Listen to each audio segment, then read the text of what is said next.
Good morning, everyone, and welcome to the European crossover webinar. We have seen the euro pull back, as we noted yesterday, late in the day. We pulled back, and then we went down to that value zone level. We talked about the 905, and we bounced right before we got there. But then on the failed rally, which got up to like 943, it came down and actually went to that 905, just dipped actually a little bit lower. It looks like it got down to about maybe 898 or 897. And from there we had a bounce. It took us about to 842, and then we've kind of just meandered at that point. There isn't really a whole lot of news as we wind down towards the end of the year. There's really nothing to speak of. We had some Eurozone money supply, which is not a significant economic number. Spanish inflation, UK housing price. And we roll into the US session. There's absolutely nothing other than pending home sales, which is not a major mover whatsoever. New home sales is, but not pending home. And then at 10:30 a.m. Eastern Time, we have EIA oil stocks. Other than that, that's it. I'm glad to go on and wind down the year. Glad today's the last day that I have to do 3 hours, so my throat's very happy about that too. So we're going to move into the charts. Like I said, you know, we're doing things a little bit differently since I have to go for three hours again. The analysis and the time we spend on each market is going to be rather lengthy. It's also, especially since it's very quiet trading, there's no need to go in and fly through all the different markets. We'll just take a lot of time on each market. And if anyone has any specific questions, that's fine too.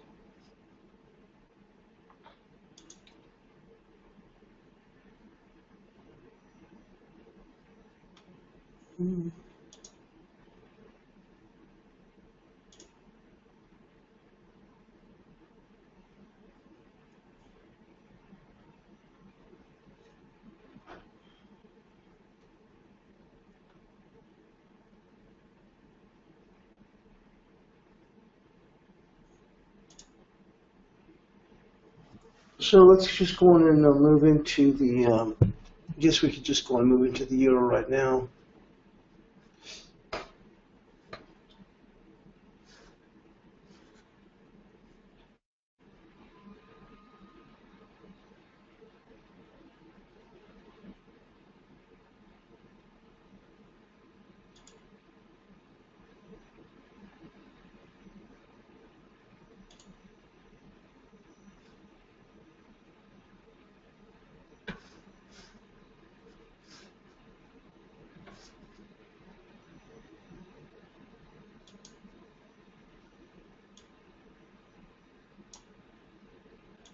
Okay, here's where we were, early yesterday, during the European crossover, and Marco's been, sitting here and languishing in this area, really doing a whole lot of nothing. It looked like potentially we could move a little bit lower to, trip a few people. Finally got somebody to lean into it on the way down, and it did go on and gather some steam. At the time, we were actually paying more attention to the crude oil, but we did see it sneak in and make some lows and continue to accelerate. This push lower. We actually got as low as I think it was 909. Here was our value zone. We talked about from 905 to 915. We've been talking about this value zone since Monday because coming into Monday, I thought we would drop into the value zone and then assert ourselves up for a move higher. But we continued to inch and crawl a little bit higher, and then, like as I said, the market just stuttered. Here, it looked like they made a couple of attempts to push a little bit higher, but we couldn't. And like I said, yesterday we fell. I think we got as low as 909, and but not quite to our value level of 905. I talked about getting long at 907. But on this failed rally up here towards 943, that 905 worked as a target that you would want to shoot for, and also, so if you want to go and take the shorts and then look to go in and cover. And we'll take a look at that on the 30-minute. So here's the initial move on here, and just a second.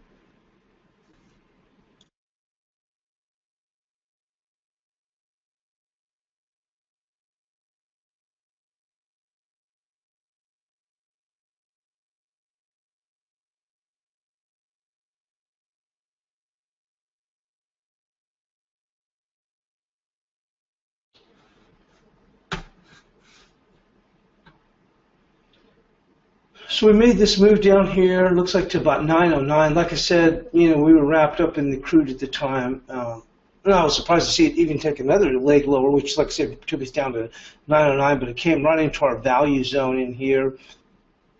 And our value level, as we'd marked off on the 2-hour, was 905.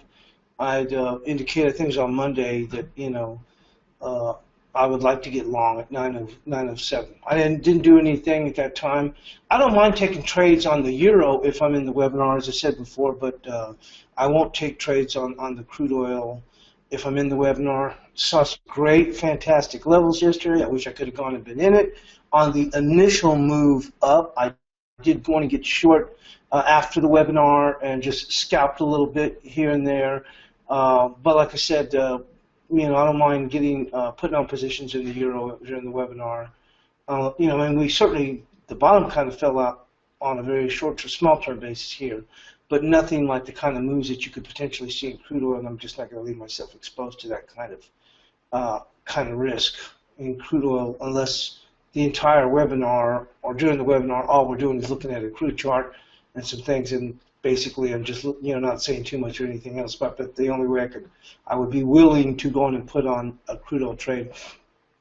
But we did go in and come here. If you look here on this 909, we made this, obviously the run here, we fell beyond the 948. 948 now, which is actually 945 on the 30-minute, on the 2-hour, is our bias pivot. That's why I have it marked off in red. And really has nothing to do with volume analysis or anything. It's just on levels and touches that I base that on.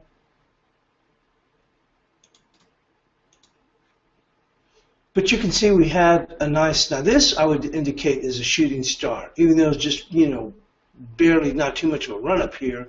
This I would indicate a shooting star because it also failed right before the bias pivot. And that 905, the bottom level of the value zone, gave you a nice target to shoot for, and you had an opportunity to not only cover your shorts, but get long and participate on the upside. I caught a little bit of that, but like I said, most of the fireworks took place while we were, unfortunately, on the webinar. So hopefully some of y'all benefited from that. At first, it didn't look like anything was going to transpire here with the euro, but when you see a big move like this, then there's going to be you're going to go and get some people step into the market and want to do some business. And if you had the ability to go and do that or step in, then this provided some good, very good opportunities here to go in and trade, actually ultimately on both sides of the market. Now we're just kind of meandering. I wouldn't expect anything towards the end of the year, not anything that I would act on at this time. Obviously, if the bottom were to fall out and we made a move towards this 869, then that opens up possibilities again to go and do some business. But here, we're just kind of sitting here, and I'm not sure what kind of volume you see. And we've already made this thrust move here. So we sat here for these 2 days, and the market was just sitting here with nobody having to control this market. Somebody was going to go in and push it. I thought we might be able to push a little bit higher because it looked like that'd be the easiest path of resistance. Since they couldn't do it, then obviously someone's stepped in with a little bit of volume, tripped some stops, and then they even accentuated it by pushing even more volume and hitting some more stops, and that allowed us to break lower and come in here. But this overall value zone, everything, it all played out. For those of you that were just just watching the FX, this, like I said, some of y'all should have done exceptionally well in here. And I think Eric said he caught some pips. I mean, if you didn't take advantage of this, this is really on you. There was no excuse. I mean, pointed out this value zone, even gave you the value level. I mean, if you didn't make any money here, that's on you.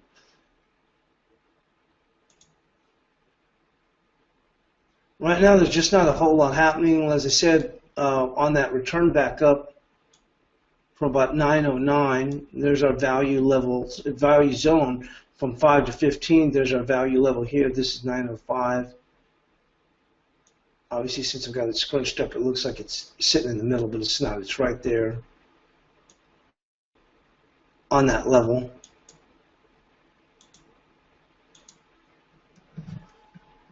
So we came down here, like I said, we stopped right before we got to there.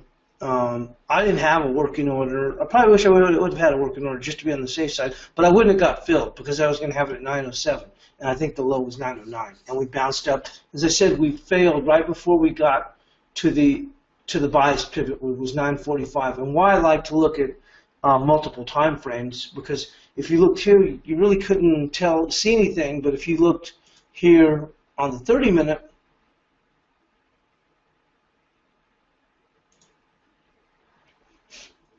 into the bias pivot, you had this nice shooting star. So the idea is they failed. They're going to press them lower. How much lower? Maybe you didn't know, but you had a target for 905, and you could go in and ride that and just say, okay, I'll put my stop above the bias pivot. And this played out really well. And then when you look at things in context, thinking, hey, wait a minute, this is the end of the year.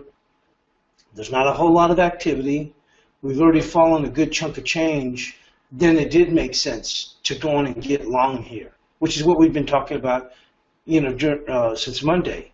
I wanted to go in and buy the value zone because I thought they were going to fall, but they didn't. But as you came in here, then this was a great area. Like, what the heck? How much further can it come apart? Let me go in and buy it into the value zone, and you had a nice run up here.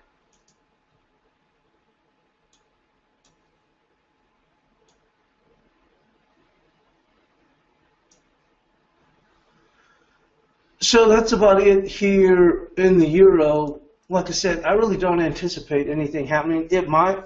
I'm not absolutely doing anything whatsoever. If it wants to collapse, let it collapse. I wouldn't be even interested in doing anything in this unless it got down to 840. And I just don't know. After this, we had this whole area sitting here for nearly 2 days. If you look into the Sunday session, yeah, definitely the Sunday evening to Monday, all of Monday, good portion of Tuesday until we got into the early part of the U.S. session, and then finally it broke lower. I don't know that there's the impetus to take us for another leg lower. So it could drip. It could drip down here. I have no interest in this thing whatsoever, not whatsoever at all. The only way I would be looking to do any action or consider anything is if it made it down to 840. If it wants to drip, let it drip. It can drip down here to 892, and if nobody wants to step on the other side, it might even drip into the 880s. But like I said, I have no interest in this at this point now, none whatsoever. I'm going to wait till next year. Like I said, if you're looking at something right now, you could see this market. I mean, obviously there'll be a little bit of support here around this 915-ish area, but you can see the market just drip into single digits here. And then you could even try and press it even a little bit further.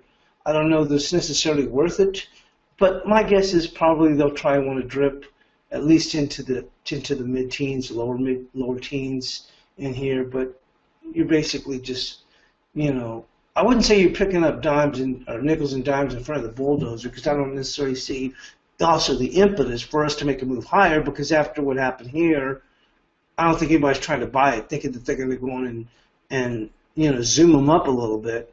But I just don't really see that there's any real advantage there.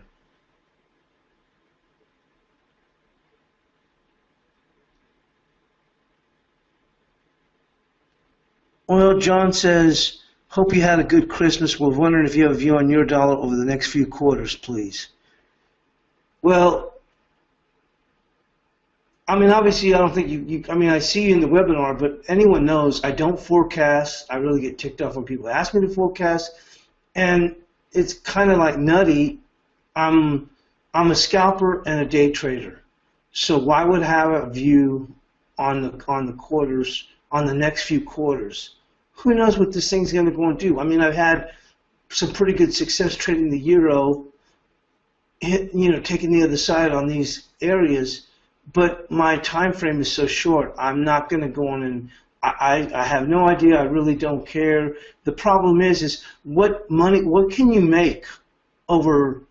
If I told you, I think by March it's going to be here, and by June it's going to be there, and by next September it's going to, that doesn't make you any money. I mean, I don't know what a forecast would do. I mean, that's for those, those macro guys that work for one of the big banks, and that never makes you any money. I mean, in May of this year, let's go back to May.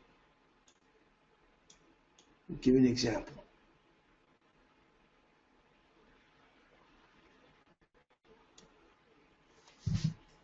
Right here.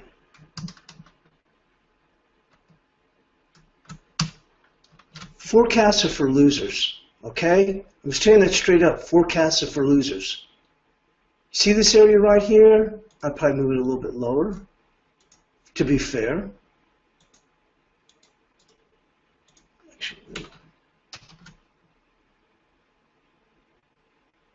Right here.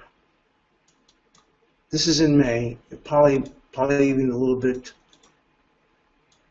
probably like around here, right there. Okay, most people would say that they think that Goldman Sachs is probably one of the best commercial banks out there.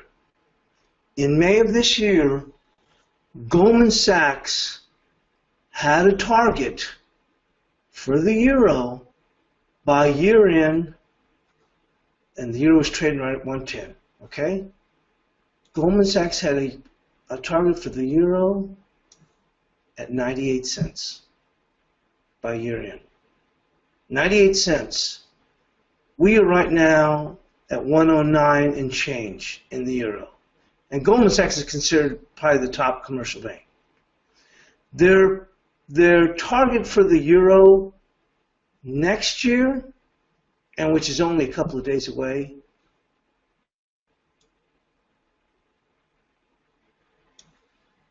$0.85. So Goldman Sachs target in May, if you want to look at a quarter review, when the euro was trading at 110 or just under 110, and it even spooked the market because initially it dipped a little bit, was for 98 cents. Right now the euro, according to Goldman Sachs, should be traded at 98 cents. Well, we know how well that worked out when the euro made a run to 117. So if you went with Goldman Sachs's consent forecast and you bet on that, you lost your ass. Straight up, you lost your ass. Because you probably bought a bunch of put options, or you set yourself up for some big shorts, because we're going to be at 98 by December. And the euro went straight up in your grill to 117 in August. Not to mention that it went up to 115 and 114 even before then. And if you're still willing to go with that forecast, next year the euro should be, at this point, 25 cents lower, according to Goldman Sachs. This year it's going to be 25 cents lower, or 25 big handles. It should be trading at 185. Forecasts are for losers, straight up.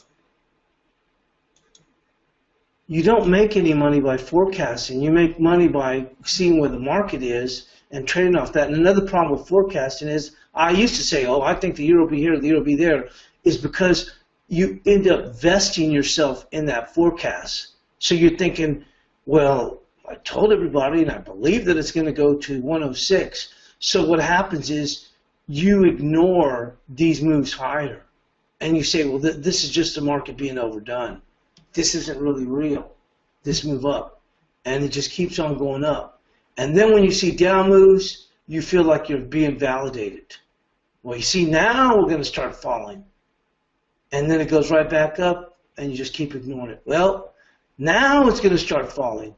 And you get back, and you end up missing all these moves. And these markets are leveraged.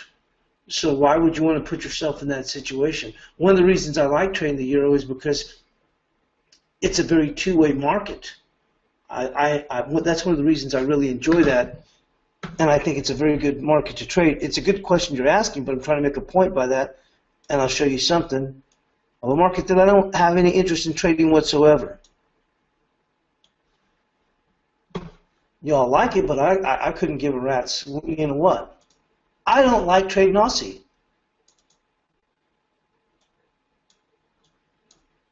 It goes one direction. Like I said, we have a lot of time. We've got 3 hours. There's almost no give back.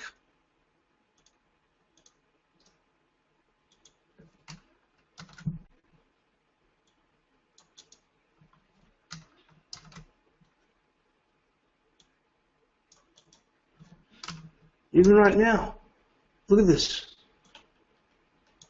How the hell can you make money off that? And I'm not a swing trader, so I can't make money off of that. And then even then, look over the last and these are 2-hour bars.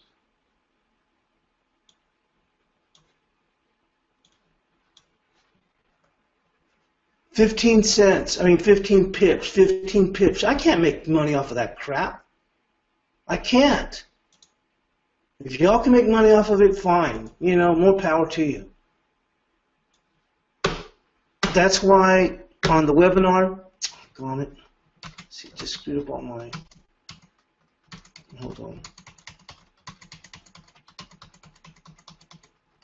Probably have to reload everything.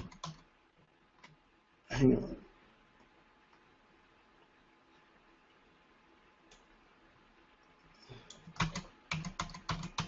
So I like to move these charts all around.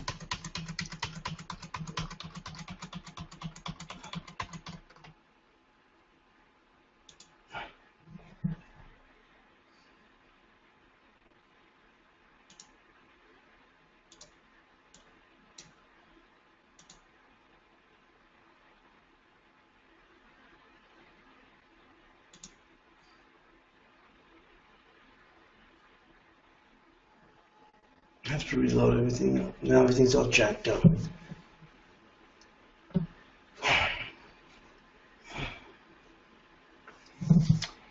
That's why I don't really like to. That's why on this webinar, although it's different because we're doing the 3 hours, I'm going to have to reload everything back up because when I start moving these windows, it basically goes to desktop and everything and ends up disappearing. But that's why I don't. On this webinar, we don't waste any time looking at the Aussie dollar. I don't waste any time looking at cable or some of these other markets. We just look at the euro. Like I said, it's different because we're doing the 3 hours. It's almost time for break anyway, so I guess I'm going to take a long extended break. I'm going to have to reload up all these charts because everything's all disappeared. And you can see everything's all jacked up. I should have saved it on the thing. So, but anyway, we'll go and get that loaded up. But that's the reason. That's an excellent question. But I'm just trying to point out is that that's why I don't forecast. I don't even like it when people even ask me what's your forecast for the next few days or a couple of days. What I do is I just work with scenarios, just like we had the scenario here, and if something comes to fruition, it comes to fruition. If it doesn't, it doesn't. That's why we were looking at that 905 area here, and the market eventually got there. But what I'm just saying is, I don't see what making a forecast over the next few quarters. I can see 1 quarter, and I don't even believe in that. The next few quarters, I don't know whether that's going to make any money whatsoever. I mean, what difference does it make whether the euro is at the end of March, the end of June, or the end of September next year? I'm not even that kind of a trader.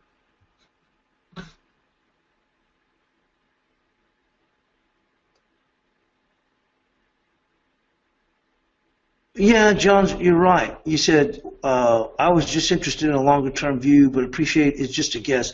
Exactly. And you can't make money on guesses in this market. You just can't. That's saying that, and this is the wrong webinar. You're going to have to look for another webinar. If there's somebody that thinks that they're so smart, they can call what the euro is going to do in March, and they're going to. Now there are some banks. I mean, that's what they're paid for, to look out, because if you're a multinational, you want to know where the euro is going to be. You have to position yourself. But for trading, no one really knows exactly the sample. I mean, look how smart Goldman Sachs is, or supposedly are smart.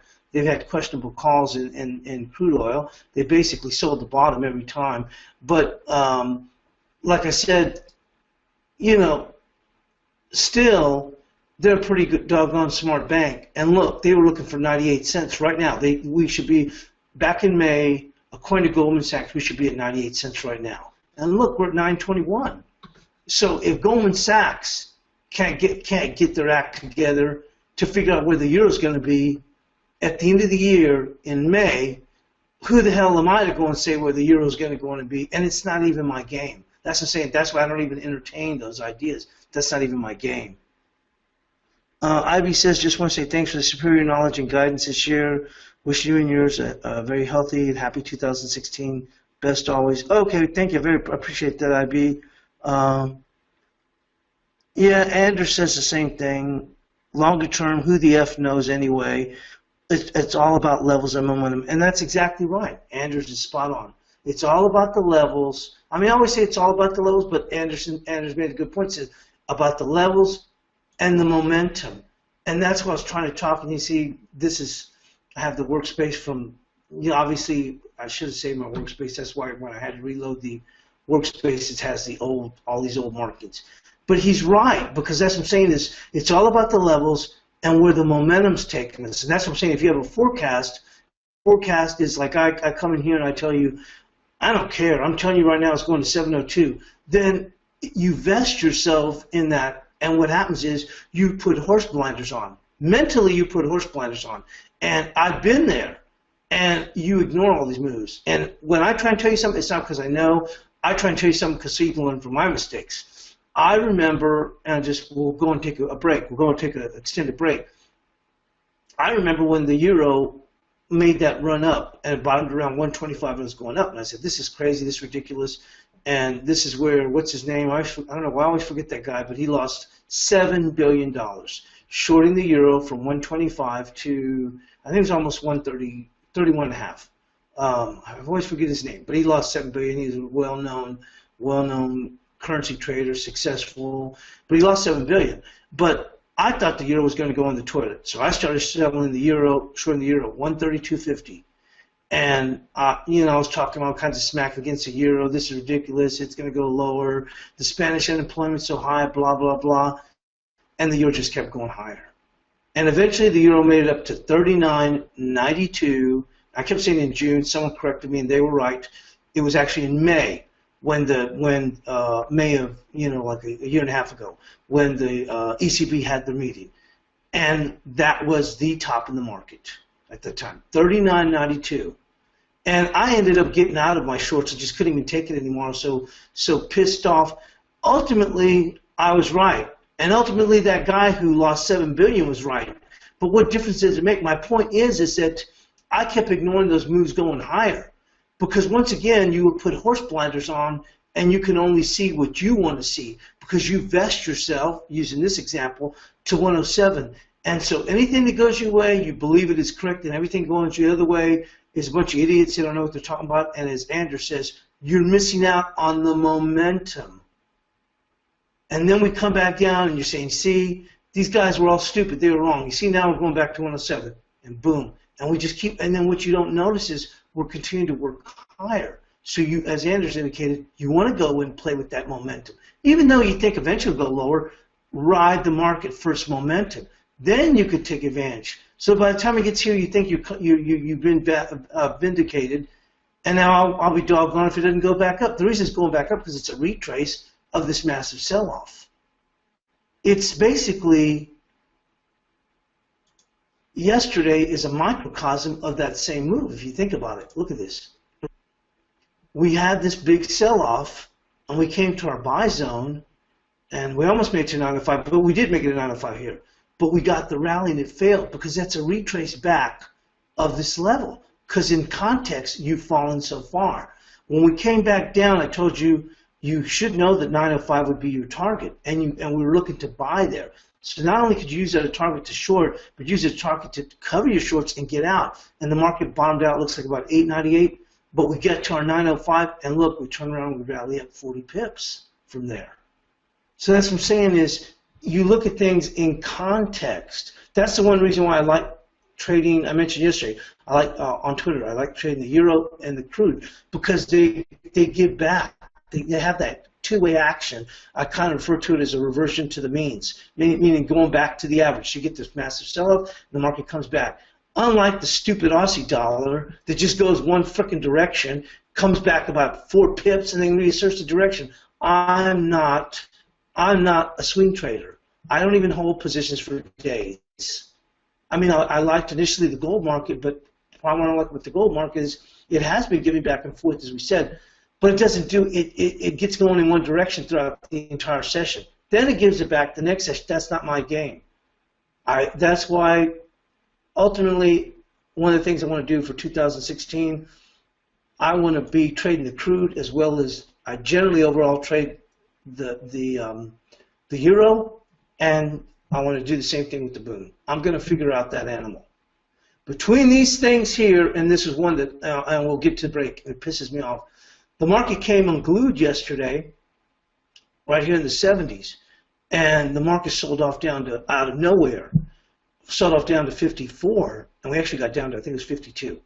And I looked at it on the volume chart, and I thought, you know, the volume wasn't even very heavy. And I was even going to tweet that on Twitter, and I thought, you know what? And it was only like about 45 minutes left in the market, and I thought, you know, it's not a bad idea. Why don't I just buy it here at 54 and just put my stop?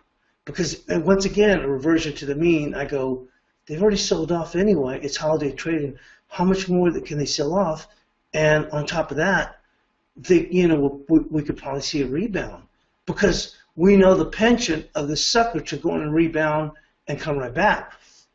But I didn't. Well, once again, I'm still new to the boon. I'll be doggone if we didn't turn around and rip right back up. We ripped back up like about, I don't know, almost 20 ticks. That was a lot of doggone good money. But once again, like I'm saying, if you look at it in context of the move, it just made sense that it's probably going to come back, and there wasn't too much more. Anyone that you got knocked off here, I don't think there was anybody left to knock off. I should have gone and put on the trade, woulda, shoulda, coulda. But I'm saying is that's one of the things. I think that the boon is a fantastic market to trade. It can be quite volatile, although it's exceptionally liquid. But that's what I'm saying is I don't care. And if you look at this on a jumping all over the place, you see, this is a 2-hour chart of the boon. Look at these wide swings. And this is $10 a tick.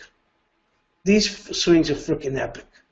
So you got to ask yourself, not to belabor the point, who the F cares where the effing boon is in March? Look at these rallies. Look at these sell-offs and rallies. Who cares where the boon is in the next couple of quarters? There's a lot of freaking money to be made.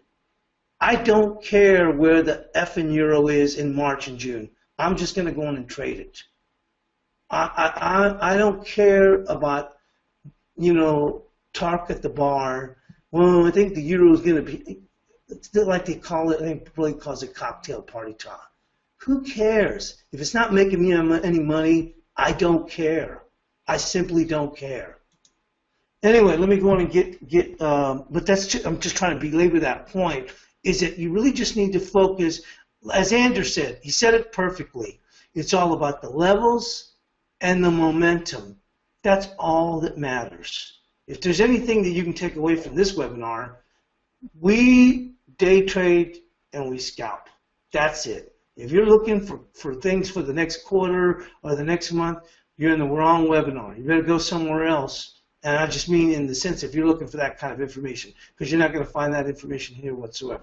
We're just day trading and scalping and look at those markets that move quite well.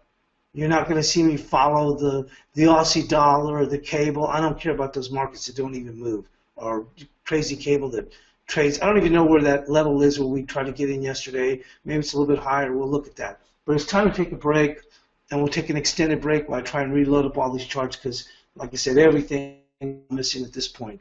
And thanks for joining us here on the European crossover. We'll take about 10 minutes, maybe even just a hair bit longer, because I got to load everything back up. But thanks for joining us here on the European crossover.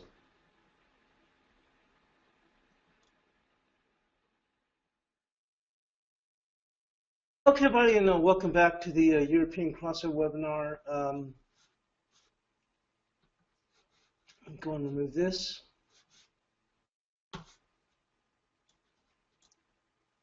I had to reload up all the charts. So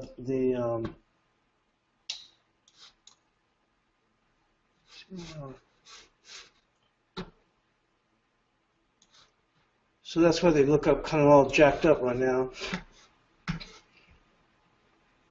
We're right now on the euro at 9.28. We were taking a look at this a little while ago. I was saying, if they dip, they're probably going to dip only to about the mid-teens. So it looks like it found support, I guess, at 9.16.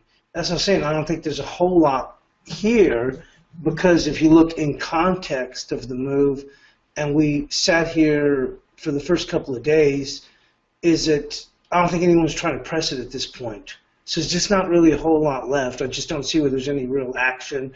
And I myself would not even be interested in the euro, even in trading. Obviously, yesterday we had a nice fall. This was happening while we were actually,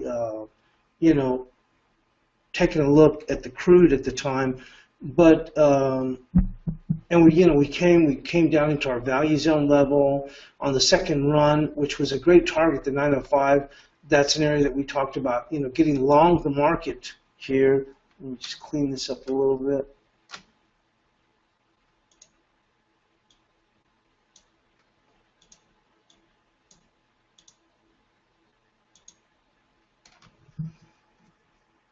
And that offered a nice area to go and get back in, but to the long side, which is what we were looking at the beginning of the week, hope for a pullback. But I would not have any interest at all whatsoever unless the euro were to come apart again. And I really just don't see that happening. Anything's possible, but unless it would come down here into the 840s. I don't have any interest. Doesn't mean that, during the day we can't, slide back towards this 905, even dip below 109 and get towards 892, the other level that we liked before. I have no interest in it. There's just not going to be any real liquidity. It's not worth it, So there it is there with the euro. We're going to move into some other markets. Getting back to the thing when I was getting off about the idea of trying to forecast, and I think that's just a loser's game. The best way to look at it, because like I said, I used to always talk a lot of smack about the euro because I always thought it was going to go lower, and eventually it did. But all that doesn't mean anything, if you're not able to go in and trade it correctly. And the way to trade it, I believe, the best outlook to have on when you're trading these markets. Like I said before we went to the break, I used to trade a lot of markets. A lot of the FX, and definitely the majors. And one of the markets I just don't really trade at all, I'm not even interested in, is the Australian dollar because it only moves in one direction. And then it just keeps going in that direction. And one of the things that I was pointing out that I like about the euro, we're some support here in crude at 36.80, and we'll get to that. Is that you get a lot of good two-way action in the euro. The same thing about the crude oil market. You get a lot of good two-way action in both these markets.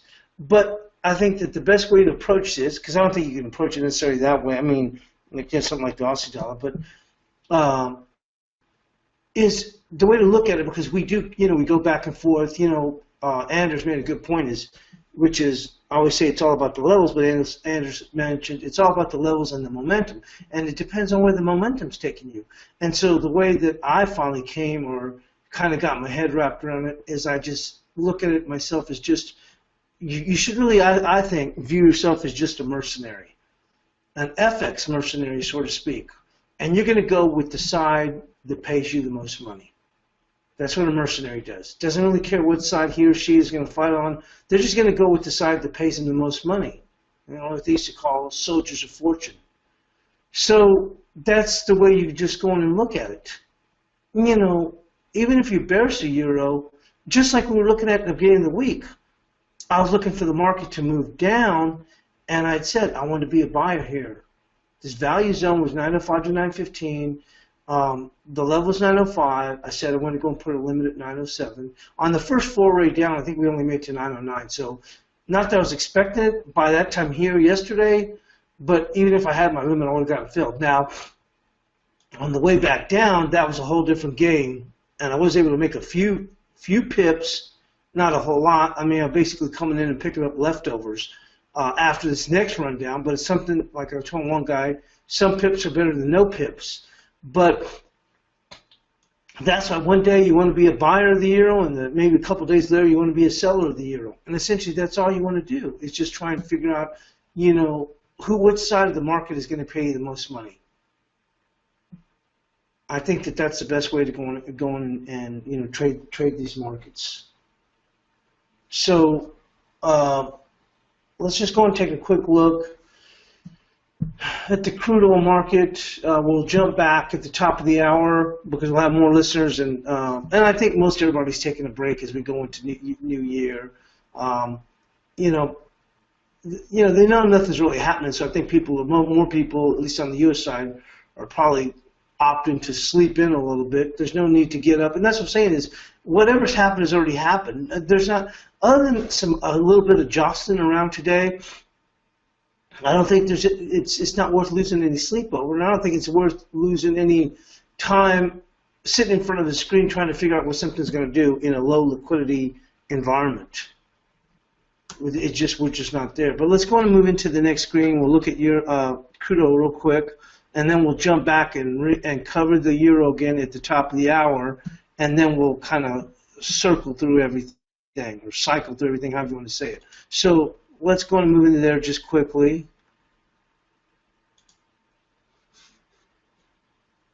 I had to reload up all the charts. As I was moving one of the charts, everything disappeared, so everything's kind of jacked up right now. So let's move in here.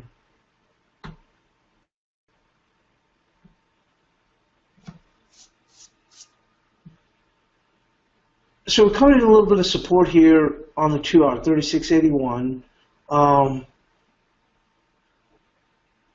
It's down a bit.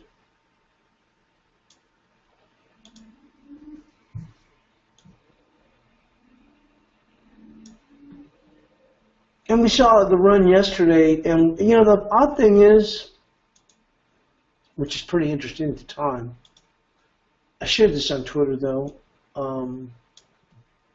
we made it all the way back up to the 78%, and this morning we were finding support at the 78%. And I posted that on Twitter. See how we made it up to 37.92? That was 78% of this move. And of course, when they came out with the statistics, that's when the market actually turned around and took a header. And we found a little bit, I thought we'd stabilize a little bit here, but the prime one is high 37.44. We kind of sat in here in the 30s, but the market has continued to work lower. Now we're even pressing it. And what we were finding earlier, take a look at this.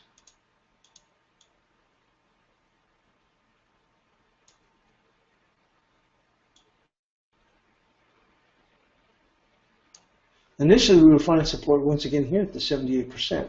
You saw a decent little rally from here. Nothing great, but nice to go in and scalp off, and now we're back up here at the 88%. Once again, it's the end of the year. I just don't see the need for anybody to be out there. If you want to be out there, fine, be out there.